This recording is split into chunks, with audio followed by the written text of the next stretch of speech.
कहानी की शुरुआत मिस्टर मार्टिन से होता है, जिसको एक्सीडेंट के बाद कोई भी पहचान नहीं रहा था। यहाँ तक कि उसकी आइडेंटिटी को, उसकी पहचान को कोई भी नहीं जानता था। इन सारी चीज़ों से डॉक्टर मार्टिन परेशान हो जाता है और पता लगाने की कोशिश करता है कि आखिर उसके साथ हो क्या रहा है और इसकी वजह क्या है, आखिर क्यों ये सब हो रहा है। इस कहानी की शुरुआत होता है डॉक्टर मार्टिन जब एरोप्लेन में बैठे होते हैं। जब वो बैठे होते हैं तो अपनी डायरी में कुछ लिख रहे होते हैं। वहीं उनकी बगल में उनकी वाइफ बैठी होती है और इस लेडी का नाम है लीज, जो कि मार्टिन की वाइफ है। ये दोनों वेंडन जा रहे होते हैं। कुछ टाइम के बाद ये दोनों वेंडन पहुंच जाते हैं, जिसके बाद दोनों टैक्सी में जाकर बैठ जाते हैं। जब मार्टिन आ रहा था तो उसका सबसे इंपॉर्टेंट बैग वहीं पर छूट जाता है और इसका एहसास उसे तब होता है जब वो होटल पहुंच जाता है।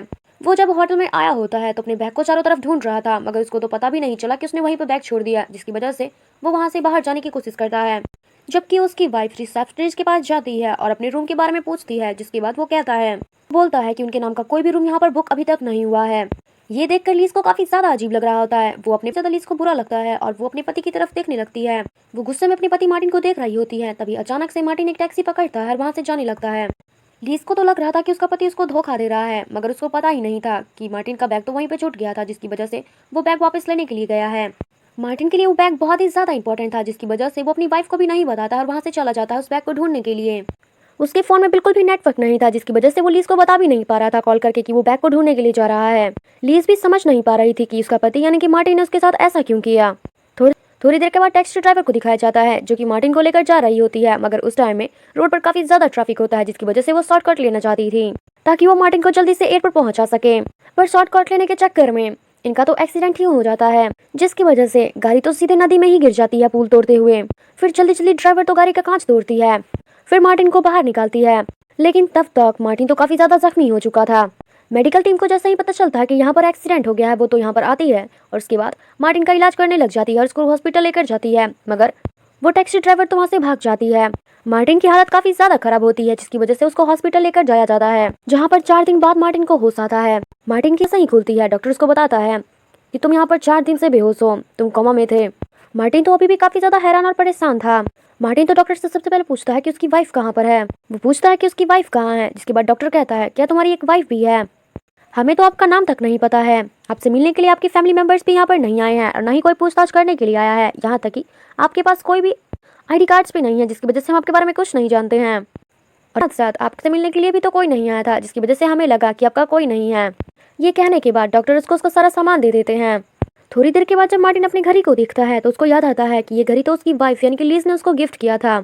जिसके बाद वो अपनी डैड की दी हुई डायरी को पढ़ता है, जिसमें कुछ वर्ड्स लिखे हुए थे जो हमेशा उसको बोला करते थे। साथ में कुछ नंबर्स भी थे। जिसके बाद मार्टिन टीवी चलाता है तो उसको पता चलता है कि एक कॉन्सर्ट होने वाला है, जिसको देखने के बाद मार्टिन को याद आता है कि वो भी यहाँ पर जाने वाला था, जो कि बहुत ही ज्यादा जरूरी है और किसी भी करके वहाँ पर जाना था। जिसकी वजह से मार्टिन तो रेडी होकर के वहाँ पर जाने को तैयार था, मगर डॉक्टर उसको समझाते हैं कि तुम्हारी हालत अभी बहुत खराब है, तुम्हें आराम करने की जरूरत है। मगर मार्टिन मानने को तैयार नहीं होता है। तो फिर डॉक्टर उसको अपना कॉन्टैक्ट नंबर देते हैं और कहते हैं, जब भी तुम्हारे साथ कोई प्रॉब्लम हो या फिर तुम्हें कुछ पूछना हो तो मेरा कॉन्टैक्ट नंबर है, मुझे कॉल कर लेना या फिर मुझसे मिलने के लिए आ जाना। इसके बाद सीधे होटल वापस आ जाता है। फिर मार्टिन रिसेप्शनिस्ट से कहता है कि मुझसे मेरे रूम की चाबी गुम हो गई है। तभी वो अपने सामने लीज को देखता है, जिसके बाद वो उसका पीछा करने लग जाता है। वो लीज से मिलने की कोशिश तो करता है, मगर सारे गार्ड्स उसको रोक देते हैं। मार्टिन जब नहीं मान रहा होता है तो फिर गार्ड उससे मारते हैं। फिर मार्टिन तो उससे कहता है कि देखो मेरे पास आईडी नहीं है, क्योंकि मेरा आईडी खो चुका है और लीज मेरी वाइफ है। जिसकी बात सुनने के बाद वो रिसेप्शनिस्ट तो सीधे लीज के पास उसको ले जाता है, यानी कि मार्टिन को लीज के पास ले जाया जाता है। लेकिन जैसे ही मार्टिन लीज से मिलता है, लीज तो उसको देख के शॉक हो जाती है। जब रिसेप्शनिस्ट से पूछता है कि क्या आप इसको जानती हैं, तो लीज तो साफ इनकार कर देती है। लेकिन जब मार्टिन जिद करने लगा तो फिर वो दूसरे आदमी को बुला लेती है। जब वो दूसरा आदमी आता है तो फिर वो बोलता है कि असली मार्टिन मैं हूँ, तुम कौन हो? ये सुनने के बाद तो मार्टिन काफी ज्यादा हैरान हो गया। मार्टिन को तो बिल्कुल भी समझ में नहीं आ रहा था कि आखिर उसके साथ हो क्या रहा है और आखिर मैं करूँ तो करूँ क्या। इसलिए वो तो लीज पर भड़कने लग जाता और कहता है, तुम कैसे मेरे साथ ऐसा कर सकती हो? जिसको देखने के बाद लीज डरने का नाटक करती है और ये देख करके वहाँ पे सारे लोग तो उसी को देखने लग जाते हैं, जिसकी वजह से रिसेप्शनिस्ट मिस्टर रिसेप्शन आते हैं, उसको गार्ड पकड़ करके बाहर ले जाते हैं। मार्टिन नहीं मान रहा होता है। वो कैमरा चेक करने की बात करता है। जब वो कैमरा में देखते हैं तो फिर उनको पता चलता है कि लीज तो यहाँ पर बिल्कुल अकेली आई थी और उसके बाद उसका पति यानी कि मार्टिन आया था, जो कि एक दूसरा आदमी था। लेकिन मार्टिन तो भी मानने को तैयार नहीं था। वो कहता है कि वो झूठ है, पता नहीं मेरी वाइफ ऐसा क्यों कर रही है, लेकिन असली मार्टिन मैं हूँ। जिसके बाद वो रिसेप्शनिस्ट से कहता है कि देखिए मैं इसके बारे में नहीं जानता हूँ। वो आदमी उसको एम्बेसी जाने की सलाह देता है। वो कहता है कि आपको जो सवाल पूछना है वहीं पर जाके पूछिए, मैं आपकी कोई भी हेल्प नहीं कर सकता हूँ। पर इन्हें पता चलता है कि कुछ फेस्टिवल की वजह से कुछ दिन एम्बेसी बंद रहेगा। जिसके बाद तो मार्टिन काफी ज्यादा मायूस हो जाता है। वो काफी उदास होकर के वहां से चला जाता है। मार्टिन एक छोटे से होटल में जाता है ताकि वो ठहर सके, लेकिन उसको रूम वहाँ पर नहीं दिया जाता है। इन सारी चीजों से परेशान होकर मार्टिन फ्रेंड को कॉल करता है, उसको सारी बातें बताता है। तभी वो नोटिस करता है कि एक गाड़ी सुबह से उसका पीछा कर रही है।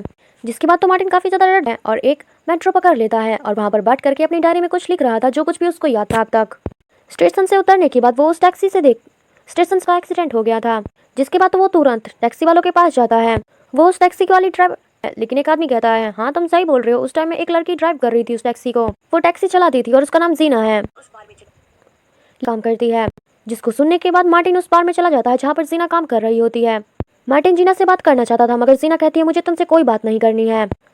जीना उसको भगाने की बहुत सारी, मार्टिन जाने को तैयार नहीं था। वो तो जीना से बात करके ही जाता। जब जीना उसकी बात मानने को बिल्कुल भी तैयार नहीं थी तो वो सीधा हॉस्पिटल निकल जाता है। जब जीना उसकी बात नहीं मानती है तो वो तो सीधा हॉस्पिटल के लिए निकल जाता है ताकि वो प्रोफेसर से मिल सके। जब वही दूसरा मार्टिन उसके साथ है। जिसके बाद तो मार्टिन को बहुत तेज गुस्सा आ जाता है। मार्टिन उन दोनों से कहता है, कहीं तुम दोनों मेरे खिलाफ साजिश तो नहीं कर रहे हो। वो उन दोनों पे काफी ज्यादा गुस्सा हो रहा था, जिसको देख करके दूसरा मार्टिन कहता है कि तुम फिजूल की बातें करना बंद कर दो, हर जगह मेरा पीछा करना बंद कर दो। मैं तुम्हें कितनी बार बताऊं कि मैं हूँ असली मार्टिन। जिसके बाद तो दोनों मार्टिन अपने अपने बारे में प्रोफेसर को बता रहे थे। उन दोनों की सारी बातें बिल्कुल सेम थी। उन दोनों की बातों में बिल्कुल भी जरा सा भी फर्क नहीं था। थोड़ी देर के बाद दूसरा मार्टिन अपना वॉलेट निकाल के दिखाता है, जिसमें उसका आईडी कार्ड होता है और दूसरी साइड में उसकी वाइफ जीना के साथ पेड़ था। जिस पिक्चर को देखने के बाद मार्टिन को भी याद आता इसी तरीके का पिक्चर लीज और उसका भी था, और प्लेस भी बिल्कुल सेम था और पोजीशन भी बिल्कुल सेम थी। लेकिन वो समझ नहीं पा रहा होता है कि इसकी जगह पर वो दूसरा मार्टिन कैसे आ गया। इन सारी चीजों को तो वो तो बर्दाश्त था, उसका तो दिमाग ही खराब हो चुका था, हो जाता है। फिर मार्टिन को जब होश आया तो उसके सामने उसकी नर्स थी। फिर उस नर्स को उसकी हालत पर बहुत ही ज्यादा है। जिसके बाद वो एक डिटेक्टिव का नंबर उसको देती है। वो उसका नंबर देते हुए कहती है कि ये तुम्हारी हेल्प जरूर करेगा। फिर उसके सामने डॉक्टर आता है और बोलता है कि तुम दिमागी तौर पर अभी भी बहुत ही ज्यादा वीक हो, इसलिए तुम्हें आराम करने की सख्त जरूरत है। और जब तुम उस दिन जा रहे थे तो मैं मना इसीलिए कर रहा था क्योंकि मुझे पता था कुछ ना कुछ ऐसा ही होने वाला है, तुम्हें उस दिन नहीं जाना चाहिए था। जिसके बाद मार्टिन डॉक्टर से पूछता है, ये सारी बात छोड़िए और मुझे एक चीज़ बताइए कि अगर मैं असली मार्टिन नहीं होता तो मुझे सेम चीज़, बिल्कुल वैसे ही चीज़ें, सारी चीज़ें कैसे याद होती। मार्टिन बोलता है कि मुझे एहसास हो रहा है कि कुछ ना कुछ बहुत ही ज़्यादा गलत होने वाला है, जिसके बारे में कोई भी नहीं जानता है। लेकिन डॉक्टर कहता है देखो हम अब लेकिन डॉक्टर कहता है। इसके बाद मार्टिन को एमआरआई टेस्ट के लिए ले जाया गया, लेकिन उसका एमआरआई टेस्ट होने से पहले ही वहाँ पर एक अनजान आदमी आ जाता है, जिसे मार्टिन ने स्टेशन पर देखा था। जिसके बाद तो वो मार्टिन को ले जाने के लिए तैयार हो गया। वो आदमी जब मार्टिन को ले जाने की कोशिश करता है तभी उसके सामने नर्स आती है। जिसके बाद वो तो नर्स को मार ही देता है। वो जल्दी से उस आदमी को चकमा देता है और अपनी बेहोशी की हालत में ही जैसे तैसे करके वो रूम से भाग जाता है। जिसके बाद वो एक एम्बुलेंस में बैठ जाता है और वो एम्बुलेंस थोड़ी देर बाद यानी कि कुछ दूर ले जा करके उसको छोड़ देती है। फिर वो लीज को कॉल करता है ताकि उसको सारी बातें बता सके और कुछ समझा सके और उसकी कुछ हेल्प हो जाए। लेकिन लीज की फोन उठाने से पहले ही वो दूसरा मार्टिन फोन उठाता है। जिसके बाद वो तो फोन कट ही कर देता है और वो इस बात से काफी ज्यादा परेशान हो चुका था अब। फिर तभी उसको अचानक से याद आता है कि उस नर्स ने एक डिटेक्टिव जिसके बाद तो मार्टिन फौरन उस डिटेक्टिव से मिलने के लिए चला गया। उस डिटेक्टिव को सारी बातें मार्टिन बता देता है और कहता है प्लीज मेरी हेल्प करो और मेरी आइडेंटिटी को, मेरी पहचान को दुनिया के सामने लेकर आओ। जिसके बाद वो डिटेक्टिव का है तो उसमें बहुत सारे नंबर जो कि उसके डैड के द्वारा लिखा गया था वो सारे समझने की कोशिश कर रहा था। जिसके बाद डिटेक्टिव उससे पूछता है कि पहले मुझे ये बताओ कि तुमने आखिरी बार किससे बात किया था। जिसके बाद वो कहता है कि मैंने आखिरी बार उस टैक्सी ड्राइवर से बात किया था। जिसके बाद डिटेक्टिव कहता है कि तुम पहले उस लड़की को मेरे पास लेकर आओ ताकि मैं उससे एक बार बात कर सकूं, क्योंकि मैं उस लड़की की बात सुनने के बाद ही सारा खुलासा कर सकता हूँ। इसलिए मार्टिन अपने पैसे और अपना सामान रख के जीना के पास चला जाता है ताकि उससे बात कर सके। मार्टिन तो उसके पीछे ही पड़ जाता है और उसको बोलता है कि प्लीज़ मेरा एक बार हेल्प कर दो, मुझे उस डिटेक्टिव के पास जाना है। प्लीज़ उस डिटेक्टिव के पास प्लीज़ एक बार चलो ताकि मैं सब कुछ जान सकूं। और वैसे भी मुझे समझ में नहीं आ रहा है कि आखिर तुम उस वहाँ से भागी क्यों थी, जबकि तुम तो एक लीगल वर्कर हो। तुम कोई गैरकानूनी काम तो नहीं कर रही हो। सिर्फ उस डिटेक्टिव से एक बार बात कर लो और ये आखिरी बार है जब मैं तुमसे मिल रहा हूँ। प्लीज़ एक बार हेल्प कर दो, उसके बाद मैं तुम्हें कभी भी नजर नहीं आऊँगा। दूसरी तरफ हमें डिटेक्टिव को दिखाया जाता है जो कि एयरपोर्ट पर कॉल है और जब कुछ जानकारी लेने की कोशिश कर रहा था। असल में उसे एक कातिल के बारे में जानकारी लेनी थी। उसे पता चलता है कि ये सारी साजिश प्रिंस को मारने के लिए हो रहा है, जो कि अरब का है प्रिंस, जिस पर हाल ही में हमला हुआ था, यानी कि उसे कोई मारना चाहता है। इधर मार्टिन को दिखाया जाता है जो जीना को अपनी घड़ी देते हुए कहता है कि प्लीज एक बार मेरी हेल्प कर दो। जिसके बाद जीना तो उसकी बात मानी जाती है। जिसके बाद जीना उसको बताती है कि देखो मैं कोई लीगल वर्कर नहीं हूँ और मेरी भी कोई पहचान नहीं है और मैं दिन रात मेहनत करती रहती हूँ ताकि मैं अपने पेपर्स बनवा सकूँ और जितनी जल्दी हो सके मैं यहाँ से निकल जाऊँ। जिसके बाद मार्टिन बाथरूम में नहाने के लिए चला जाता है। तभी जीना के डोर पर नॉक होता है, जिसके बाद वो खोलने के लिए चली जाती है। उसने जैसे ही दरवाजा खोला, दो लोग जबरदस्ती उसके रूम में घुस गए। वो जीना पर हमला कर देते हैं। एक आदमी उसको पकड़ लेता है और दूसरा आदमी गन लोड कर लेता है ताकि वो मार्टिन को मार सके। वो मार्टिन को तो इधर उधर ढूंढने लग जाता है, लेकिन मार्टिन को बाथरूम में लोगों के आने की खबर हो चुकी थी उनके कदमों की आहट की वजह से। जिसके बाद वो खिड़की के जरिए वहां से भाग गया था। जिसके बाद वो आदमी खिड़की के बाहर जिसके बाद वो आदमी लग जाता है। जब उस आदमी को मार्टिन नहीं मिलता है तो फिर वो दोनों लोग जीना को मारने ही वाले थे कि तभी मार्टिन वहां पर वापस आ जाता है। जिसके बाद आते ही वो तो उन दोनों को मारना स्टार्ट कर देता है, जिसकी वजह से उन दोनों में हाथापाई हो जाता है। इन सारे को झगड़ा करते हुए देखकर जीना तो जल्दी से उठती है और उस इंजेक्शन को एक आदमी के गले में भोंक देती है। जिसके बाद इन्हें भागने का एक मौका मिल जाता है। जिसके बाद वो दोनों भागकर बाहर आते हैं और फिर गाड़ी लेकर निकल जाते हैं। लेकिन वो दोनों गुंडे तो अभी भी इसका पीछा कर रहे थे। वो दोनों आदमी एक दूसरी गाड़ी से चलता रहता है कुछ देर तक। लेकिन एक टाइम ऐसा आता है जब इन दोनों की गाड़ी ट्रेन से टकराने ही वाला था। ट्रेन से बचने के चक्कर में दोनों गाड़ियों का उस गाड़ी से निकल करके भाग जाते हैं। वो दोनों भाग करके एक क्लब में आते हैं, जहाँ पर जीना उस पर तो काफी ज्यादा बमक रही थी, यानी कि जीना उस पर काफी ज्यादा गुस्सा हो रही थी। जिसके बाद जीना को तो बहुत ही तेज गुस्सा आता है और वो मार्टिन को मुझे तो लग रहा है कि तुम एक मर्डरर हो, क्योंकि तुम्हारे जैसे लोग एंड में एक खूनी ही निकलते हैं। मेरी जिंदगी तुम्हारे आने से पहले बदतर तो थी ही, लेकिन तुम्हारे आने के बाद और भी ज्यादा बदतर हो चुकी है। मुझे लगता है मेरा दिमाग खराब हो गया था जब मैंने तुम्हारी बात मान ली। तुम्हारे चक्कर में तो मेरी जिंदगी खराब ही हो चुकी है। ऐसा बोलने के बाद वो तो वहाँ से जस्ट सैड हो जाता है और वो अपनी डायरी निकाल करके देखता है और उस क्वेश्चन जिसके बाद तो मार्टिन उस थोड़ी देर के बाद उसको समझ में आता है कि ये नंबर्स एक कोड है और जैसे ही ये नंबर डिकोड होते हैं उसमें से कुछ नाम निकलता है बन रहे थे और जो भी उससे सॉल्व हुआ वो मार्टिन और जो भी अल्फा जिसके बाद मार्टिन डिटेक्टिव हैं और इन सारी चीज़ों के अलावा मुझे कुछ भी नहीं पता है। जिसके बाद डिटेक्टिव मार्टिन से पूछता है, पहले मुझे ये बताओ। जिसके बाद इन दोनों को पता चला कि दुनिया में हो रही भूखमरी और गुर्बत को लेकर के एक मीटिंग भी आने वाला है और कोई उस मार्टिन का नाम इसलिए इस्तेमाल कर रहा है ताकि वो प्रिंस के थोड़े करीब आ जाए और जैसे ही उसको मौका मिले वो प्रिंस को मार दे। ये जानने के बाद मार्टिन भी अपनी प्लानिंग को शुरू कर देता है। वो जीना को लेता है और वहां से निकल जाता है। जिसके बाद मार्टिन उसको बताता है कि वो लीज का पीछा करने वाला है, क्योंकि उसको पता है कि वो वर्ल्ड एग्जीबिशन में जरूर जाएगी और उसे कुछ ना कुछ जरूर पता है जो वो मुझे बता सकती है। और वो जैसे ही बिल्डिंग के आगे पहुंचता है वो जैसे ही बिल्डिंग के आगे पीछा करते हुए अंदर की तरफ चला जाता है। तभी वहाँ पर दूसरा मार्टिन आ जाता है, जिसको देखने के बाद सिया उसको बताती है तभी वहाँ पर दूसरी भी यहीं पर है। फिर वो उसको बताती है कि अलर्ट रहना तुम।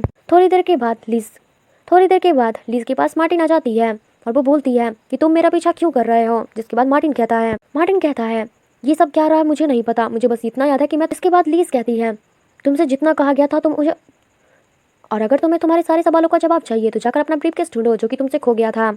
ये बात बोलने के बाद लीज वहाँ से चली जाती है। थोड़ी देर के बाद जीना भी उसके पास आ जाती है, जिसके बाद ये दोनों वहाँ से चले जाते हैं। तभी डिटेक्टिव के पास फोटो की एक मेल आती है। फोटो में उसने मार्टिन और लीज को देखा, यानी कि मार्टिन सही कह रहा था कि वो दोनों एक साथ ही एयरपोर्ट पर आए थे और वो समझ जाता है कि मार्टिन झूठ नहीं बोल रहा था, वो तो बिल्कुल सच बोल रहा था और यहाँ पर कोई बहुत ही बड़ी साजिश होने वाली है। तभी डिटेक्टिव के पास उसके दोस्त का एक कॉल आता है। डिटेक्टिव बोलता है कि मुझे मार्टिन के बारे में आपसे कुछ बातें करनी है, तो बताइए मैं आपसे कहाँ पर मिलूं। जिसके बाद डिटेक्टिव उसको अपने घर पर ही बुला लेता है। लेकिन जल्द ही डिटेक्टिव को एहसास हो जाता है कि मार्टिन का दोस्त एक कातिल है और ये अब मुझसे सारी जानकारी इकट्ठा करना चाहता है। इसीलिए वो अपने चाय में जहर मिलाकर खुद ही पी जाता है ताकि वो अपनी जान ले सके, क्योंकि वो इस कातिल के हाथों मरना नहीं चाहता था। दूसरी तरफ मार्टिन जीना को लेकर एयरपोर्ट पर आ चुका था, जहाँ पर उसको खोया हुआ अपना ब्रीफकेस मिल जाता है और उस ब्रीफकेस के साथ साथ उसका पासपोर्ट और बहुत सारे पैसे भी मिल जाते हैं उसको। जीना मार्टिन को कहती है कि देखो ये जगह बिल्कुल भी सेफ नहीं है हमारे लिए, इसलिए हमें यहाँ से चलना चाहिए। जिसके बाद मार्टिन कहता है कि देखो मैं यहाँ से नहीं जा सकता, क्योंकि मुझे लीज ने कहा था कि मुझे यहीं पर इंतजार करना है। इसके साथ साथ मार्टिन उसको बहुत सारे पैसे भी देता है। वो उसका घर ही उसको लौटा करके वापस चली थी। जिसके बाद वो उसका घर ही वापस लौटा देती है और चली जाती है पैसे लेकर। मर्डर था, वो उसके पास आता और बोलता है कि मैं तुम्हारी हेल्प करने के लिए यहाँ पर आया हूँ। इसके बाद सीना जैसे ही टैक्सी के पास जा रही होती है तो वो पीछे मुड़कर मार्टिन को कुछ लोग जबरदस्ती अगवा करके लेकर जा रहे हैं और उसको टॉर्चर कर रहे हैं। तभी वो जल्दी से एक टैक्सी को चुरा कर उस गाड़ी का पीछा करना स्टार्ट कर देती है। इधर मार्टिन का दोस्त उसे एक सुनसान जगह पर ले आता है और वो सारे लोग मार्टिन का तो बहुत ही अच्छी तरीके से धुलाई करना स्टार्ट कर देते हैं। जिसके बाद मार्टिन का दोस्त उसको बोलता है कि सब कुछ अच्छा बिल्कुल परफेक्ट हो रहा था, तुम अपने काम बिल्कुल अच्छे से करते थे, पर इस बार न जाने तुम्हें क्या हो गया। ये सारी चीजें ये सारी चीजें उसके द्वारा की गई है। तुम्हें मार्टिन बनाकर यहाँ पर भेजने वाला भी मैं ही हूँ, पर तुमने सब कुछ बर्बाद कर दिया। इतना बोलने के बाद वो मार्टिन को मारने की तैयारी कर देते हैं, जिसके बाद मार्टिन कहता है कि पहले मुझे ये बताओ कि आखिर मैं हूँ कौन। जिसके बाद वो आदमी उसको बताता है कि तुम पैसे से एक कातिल हो, तुम्हारा काम ही है लोगों को मारना, जिन्हें मैं बताऊंगा, और यहाँ पर मैंने तुम्हें प्रिंस को मारने के लिए भेजा था, लेकिन तुमने सब कुछ गड़बड़ कर दिया, इसीलिए तुम्हें अब मरना ही होगा। इतना कहने के बाद उसके लोगों को उसने कहा कि इसको मार दो जान से। वो आदमी उसको मार ही देता, मगर एन वक्त पर वहाँ पर सीना पहुंच जाती है। वो उस आदमी को धक्का मार देती है और उसकी गाड़ी में भी ठोक देती है, जिससे गाड़ी में काफी ज्यादा ब्लास्ट हो जाता है, जिसमें मार्टिन के दोस्त समेत सारे लोग मारे जाते हैं। जिसके बाद मार्टिन अपने दोस्त का बैग चेक करता है, जिसके बाद मार्टिन के बहुत सारे पासपोर्ट उसको मिलते हैं, लेकिन सभी पर अलग अलग नाम थे। जिसके बाद मार्टिन को तो कंफर्म ही हो जाता है कि सच में वो एक कातिल है, और आज रात ये लोग प्रिंस को मारने ही वाले हैं, जिन्हें कैसे भी करके मुझे रोकना ही होगा। दूसरी तरफ हम प्रिंस को देखते हैं, जो कि मीटिंग में पहुंच चुका है। यहाँ पर प्रोफेसर भी आए होते हैं।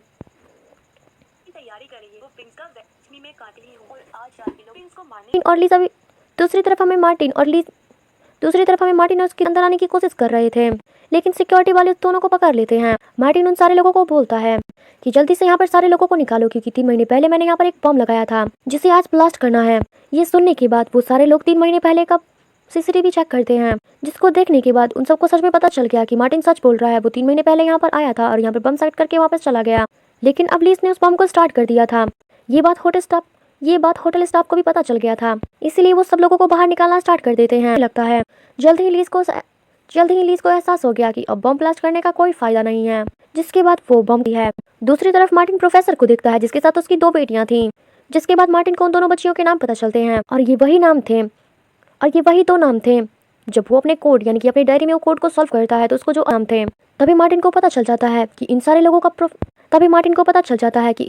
का टारगेट प्रिंस सर हैं, क्योंकि ये सारे लोग प्रोफेसर के रिसर्च को हासिल करना चाहते हैं, क्योंकि सारी दुनिया की भूखमरी और गुलबलत सब खत्म होने वाला था। और हाँ, यही रीजन था, अगर ये सारी रिसर्च किसी गलत हाथ में चली गई तो दुनिया तो बर्बाद ही हो जाएगी। इसीलिए मार्टिन उन सारे गार्ड्स को कहता है कि प्लीज मुझे जाने दो, वरना बहुत गलत हो जाएगा। जब ये लोग नहीं जाने देते तो वो वहाँ से भाग जाता है, ताकि वो प्रोफेसर को बचा सके। तभी दूसरा मार्टिन भी प्रोफेसर को मारने के लिए आ जाता है, पर जैसे ही रास्ते में दोनों का सामना हुआ, जिसके बाद तो उन दोनों की बहुत ही ज्यादा खतरनाक लड़ाई हो गई। इसी बीच में लीज भी बॉम्ब तक पहुंच चुकी थी, लेकिन बॉम्ब को डीएक्टिवेट करने से पहले ही बॉम्ब फट जाता है, क्योंकि उसका टाइमिंग खत्म हो चुका था। जिसके बाद लीज की मौत हो जाती है, और इधर असली मार्टिन भी यानी कि हमारा हीरो नकली मार्टिन को मार ही देता है। जिसके बाद सीना इस वाले मार्टिन को लेकर के बाहर आती है। इस बॉम्ब ब्लास्ट में सिर्फ लीज की ही जान गई थी, बाकी सारे लोग बच गए थे, और मेन आदमी प्रोफेसर को भी बचा लिया गया था। जिसके बाद हमें कुछ दिन बाद का सीन दिखा जाता है, जहाँ पर प्रोफेसर अपनी रिसर्च के बारे में सारे लोगों को बताते हैं, और वो पूरी दुनिया को एक नई फसल के बारे में बताते हैं, और इसकी तादाद इतनी ज्यादा होगी कि दुनिया में भुखमरी खत्म ही हो जाएगी और गुलबर्ग भी सारे खत्म हो जाएंगे। जिससे सारे लोग मार्टिन जीना को एक नकली पासपोर्ट बनाकर देता है, और अपनी भी एक दूसरी आइडेंटिटी है। वो दोनों अपनी एक नई जिंदगी बसाने के लिए चले जाते हैं, ताकि वो एक साथ रह सके। और ये कहानी भी यहीं पे खत्म हो जाती है। आई होप कि आपको वीडियो काफी ज्यादा अच्छा लगा होगा। अगर लगा है तो प्लीज एक लाइक, कमेंट, शेयर, सब्सक्राइब जरूर करें। Thank you so much for watching. मिलते हैं अगली वीडियो में। Bye bye.